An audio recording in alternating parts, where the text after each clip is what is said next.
Hi, I'm Larry, and I am a stage 4 cancer survivor for 16 years now. And if you're watching this video, you too are probably a cancer survivor or anticipating being a cancer survivor. There's a number of things for you to know about being a cancer survivor. One is your cancer journey will be on your mind for the rest of your life. You're never going to forget your cancer journey. The hardships, the struggle, the impact it has made on you, and how it's changed your life is going to be on your mind forever. You will think of it often. You'll never forget the experience, and it will come back to you in any number of ways. It'll come back to you just out of the blue. It'll come back to you when you encounter somebody else with cancer. It'll come back to you when you see somebody that's bald when they shouldn't be, and they've lost their hair to chemotherapy.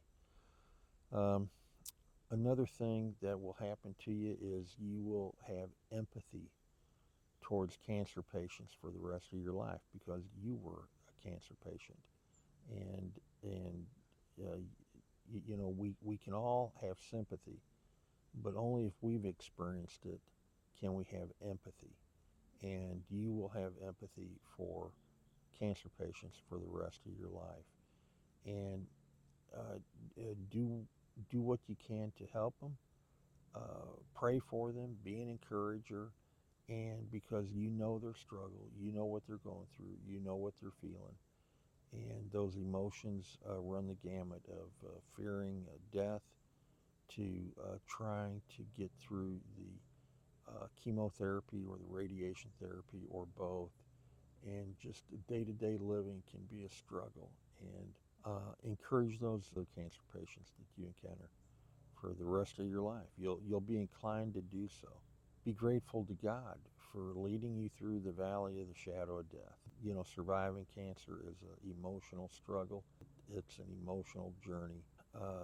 Be grateful to God that you're a cancer survivor. Be grateful for Jesus who strengthens you. I can do all things through Christ who strengthens me. I said this every time I had a PET scan in the hospital, which was quite frequent.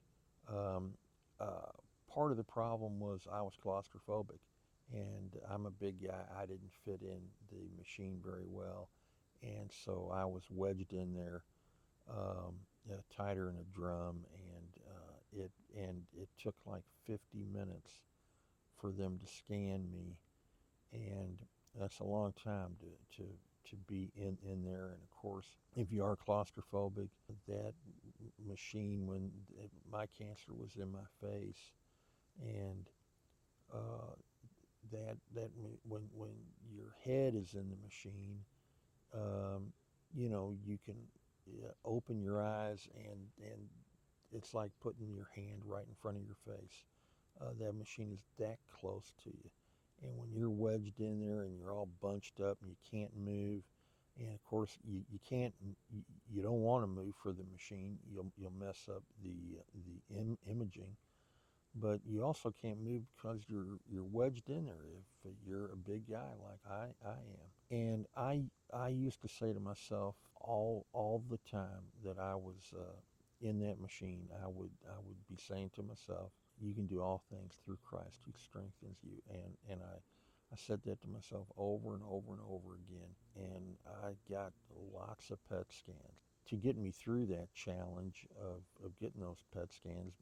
When I had an agreement with my wife, who was always with me, when we got down to about 10 minutes left on the anticipated 50-minute cycle to get all the imaging done, she would tell me, "You got 10 minutes left." And then she would tell me, "You've got 5 minutes left." And then 3 minutes and 2 minutes and 1 minute. And that because I was running out of the strength and energy to hang in there. I was ready to break out of that PET scan machine.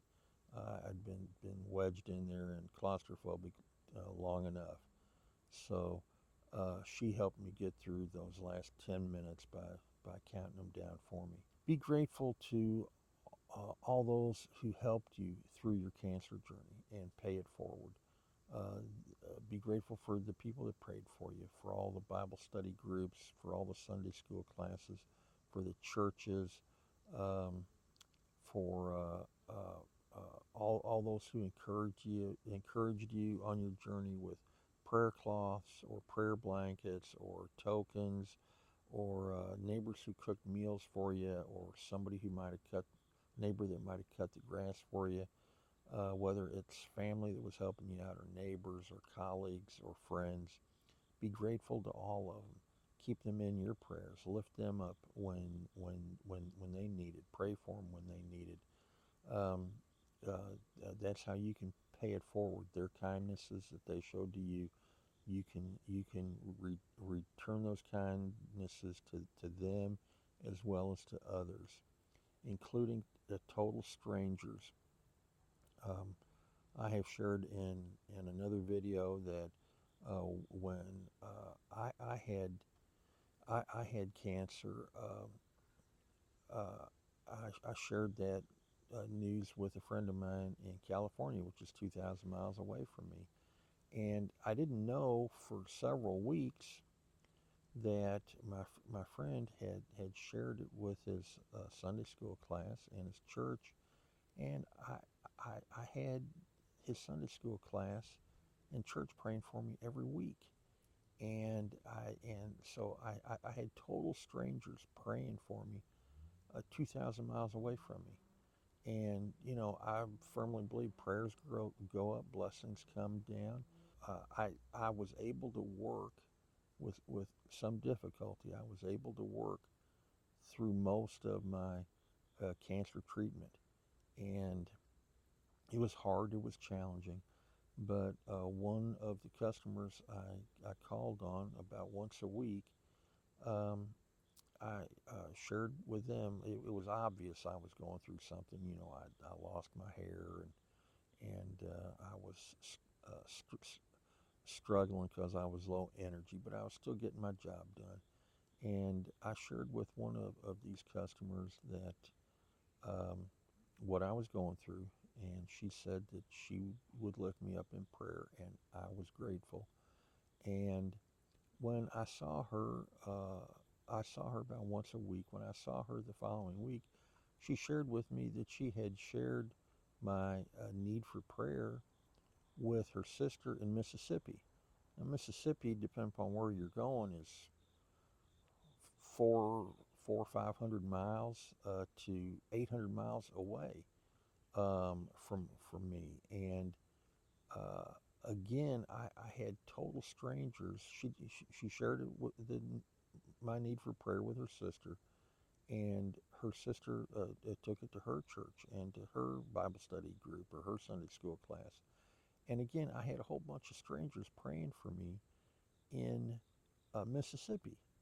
People I didn't even know, but a group of people that believed in prayer and they were praying for me. And that's how you can pay it forward when you're a cancer survivor. Pray for others, whether they have cancer or they've got any other medical challenge or they've got a financial challenge or whatever.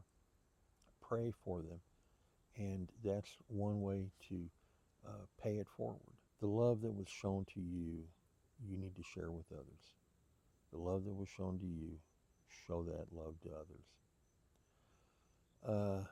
Be grateful for all of the good things that happen to you every day, no matter how small they are, and praise God for them. Thank the Lord for all the small blessings that occur to you every day. Um, and this will set you up to be blessed in bigger ways. If you show gratitude for small blessings, you'll be setting yourself up to receive bigger blessings.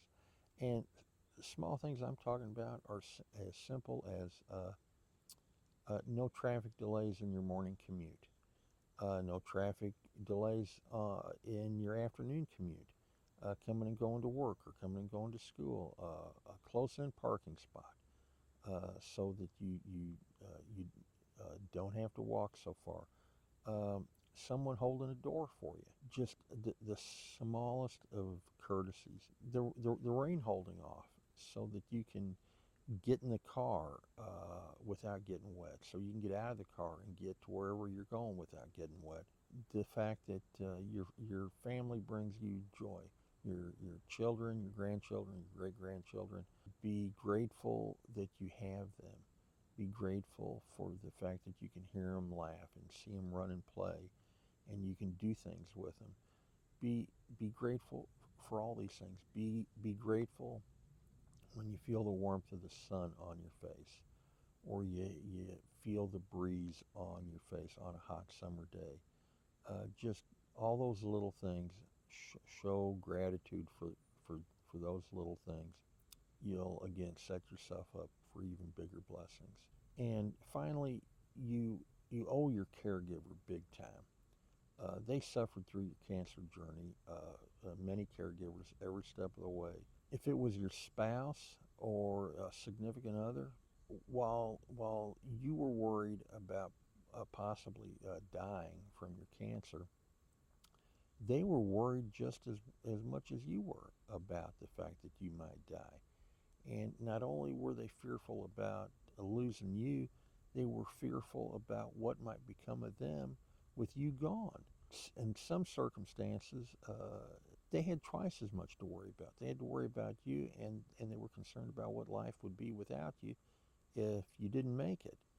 And so they they too have emotional struggles looking after you and helping you through your cancer journey. They prayed for it. That kept them busy. I'm sure they prayed for you, your caregiver, every day, maybe some days hour to hour.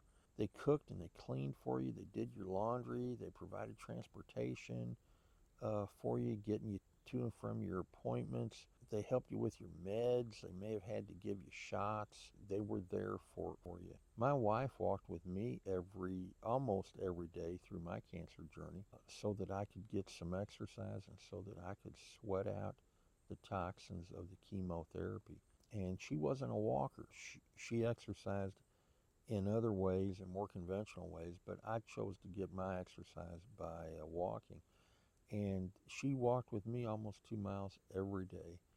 I needed her there to get home the last few blocks. I just was so out of energy and so out of strength, and I would just lean heavily on her and to make it the last 2 or 3 blocks back to the house.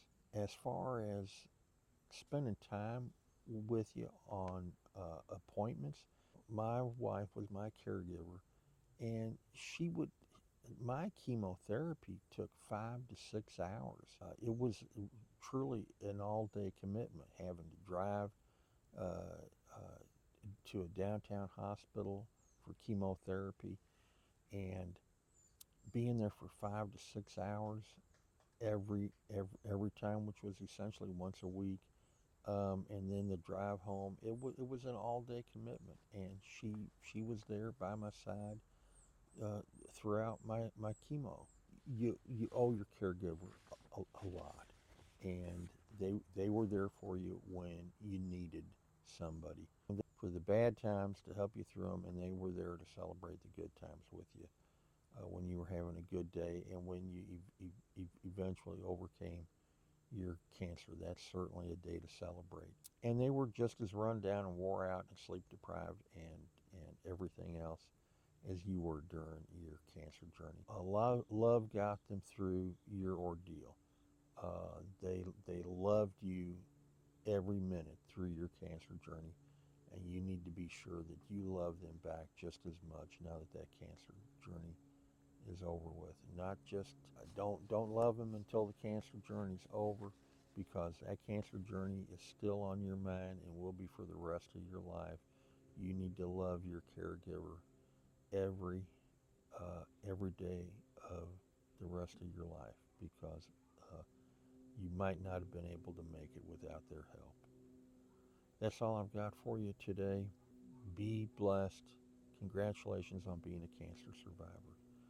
My name's Larry, and I'm a 16-year stage 4 cancer survivor. Praise be to God. Thank you. If this video has been helpful to you, please share it with another, especially another cancer survivor. That's part of paying it forward, is to share a resource like this video with another cancer survivor.